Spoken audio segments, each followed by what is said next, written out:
If your Honda Prelude window motor has stopped working, with a little bit of effort you can get a motor from a Honda CR-V Mark I to fit. Please take your time doing this and only attempt it if you're comfortable doing so. I don't take any responsibility for damage or harm caused as a result of attempting it. My motor broke while the window was wound down. In order to get the window back up and the car watertight, I had to detach the window from the mechanism using the 2 bolts. Then remove the mechanism from the door. Once the mechanism was out, I removed the motor from the mechanism, placed tension on the mechanism so that it was in the closed position, and then refitted the broken motor. This kept it in the closed position. The next step was to carefully put the mechanism back in the door while my glass was held up with a piece of wood. Lastly, I needed to refit the bolts which connect the mechanism to the window. This meant I could only finger tighten the screws fitting the mechanism to the window itself. However, this did mean I could drive my car around without worrying that the timbers that were holding my window up were going to slip and the window fall into the door, potentially damaging it while I waited for a new part. Once the new part came, I did the following. Firstly, I propped the window back up with the timber. I undid the screws holding it to the window again using my fingers. They're not easy to get to, which means you have to contort your arm around, which is a bit of a nightmare. I then undid the 6 bolts using a 10mm socket that hold it to the door. As you remove the last one, stick your other arm into the door cavity and gently lower it into the door, and then out through the large space at the bottom of the door. Try not to just let it drop to the bottom of the door, as this could mark the thin metal and be visible from the outside. Then ease it out carefully for the same reason. It might be a good idea to tape up any cables out of your way also, as they seem to want to get caught while I was working on it.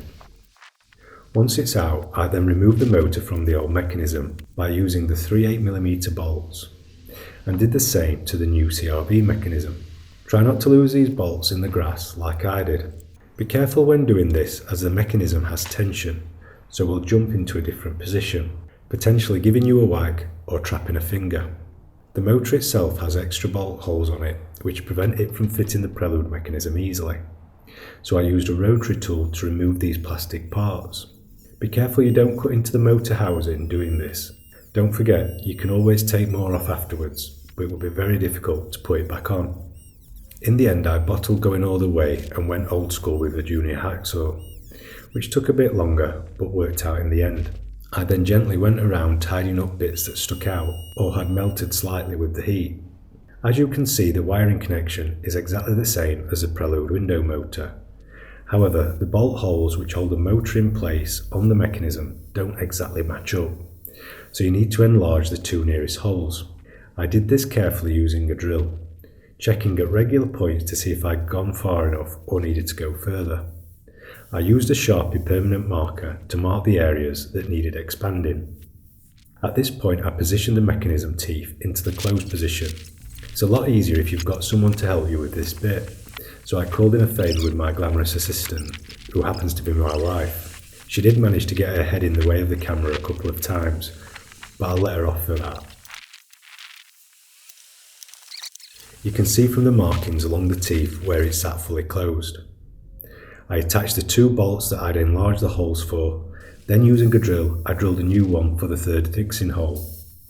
Again, I took my time with this, although you wouldn't know from the footage.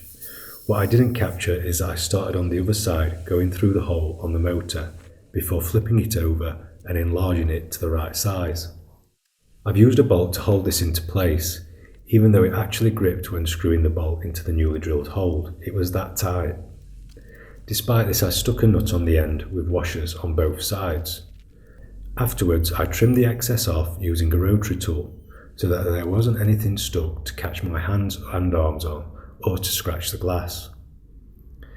As I'd been making a bit of a mess with metal shards flying around, I thought it'd be a good idea to give the whole thing a quick clean using WD-40 and an old sock, taking care to get under the lips of the runners, which are sharp in places, so don't slice open your fingers if you do the same. This helped remove some of the old hardened grease that had been on there probably since manufacture. Once this was done, I gave it an application of fresh general purpose grease to the runners and rotating parts. Again, making sure I got in all the nooks and crannies. I found a flathead screwdriver quite useful for this, as my fat fingers couldn't quite reach, without spreading grease pretty much everywhere I didn't want it. Once this was done, I could fit the mechanism back into the door using the 6 bolts, which due to the weight and the lubricated parts and fingers wasn't easy to position in place. The next job was to position the top bar that the window sits on. It didn't line up properly at first, so I had to pull the bar past the furthest tab away from the engine. Once this was done, I could use my other hand to guide it into place on the nearer tab, in order to line them up and get them to sit properly on the right side. As you can see here, they needed a little push to line the holes up in the correct place, which is easier said than done when your hands are contorted around, everything's covered in grease, and you're trying to hold a camera. It wasn't easy getting good purchase on the bolts that hold the mechanism to the window tabs, so I resorted to grabbing a socket and using that with my hands. It still wasn't easy, but was easier than using my fingers. As you can see, you don't have to remove the bolt completely, as there is a larger hole for the mechanism to slip through once the bolt is loosened. However, I didn't notice this until I'd nearly done. Once this is completed, you need to connect the switch and roll the window down, so that you can get in with your tools and tighten the bolt properly. Then it's a good idea to use some WD, or better still, some silicone lubricant on the window runners. This will help the window slide up and down easily. You could probably use the CRV mechanism at a push. The holes are in different positions, but with enough determination and time, I'm sure they could be altered to fit the Prelude. However, my mechanism was pretty solid, so I opted to just swap the motor. If you've got any other ideas regarding solving this problem, or the problem of discontinued Prelude parts, please share by leaving a comment below. Thanks for watching. Feel free to like, share, comment, subscribe, and watch my other videos.